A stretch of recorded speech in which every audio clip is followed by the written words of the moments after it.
In a world where the aggregate supply curve shifts, in the short run aspect, where the fluctuations of wages determine who works today and who is gone tomorrow, where the labor, capital, and even land determine the shift of input prices, this is aggregate supply.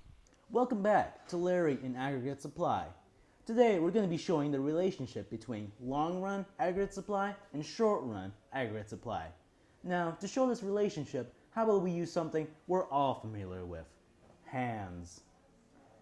To show this relationship, we see that we'll use the top hand as the revenue for, say, Jim's log building corporation, while the bottom hand is the wages that he has to pay his workers. Let's say in a given month, we see there's a spike in the demand for log building.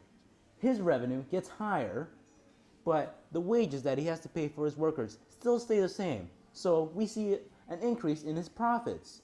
But now, when we jump into the long run aspect, we see that the wages for his workers increases. So as you can see, the profit is not much different than as when we started. This gives the vertical look of the long run aggregate supply. Okay. Hey, everybody, gather around. I have some bad news. What? Well, apparently input prices have increased, and now we can't afford to keep all of you. And I want to keep my wages sticky to where they are. So we're going to replace you with a cheaper form of labor. So you're all fired. Nani? Meet the new workforce.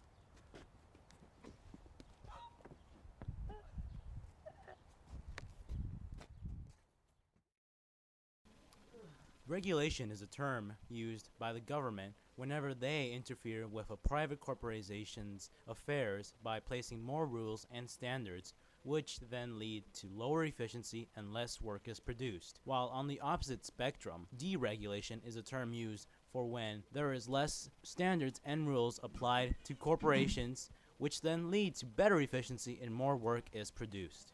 Take for example Bob here.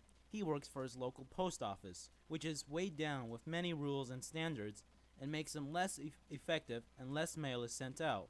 While on the other hand, Jim works for a post office which has less rules and then leads to a higher efficiency and thereby more work is done. Input cost. The cost of intermediate supplies, which include resources and labor that go into making any and all goods and services. For example, a month ago, Jim bought this hoe for $20. However, now, with that same $20, he only is able to buy about a quarter of the hoe that he had bought a month earlier. How disappointing.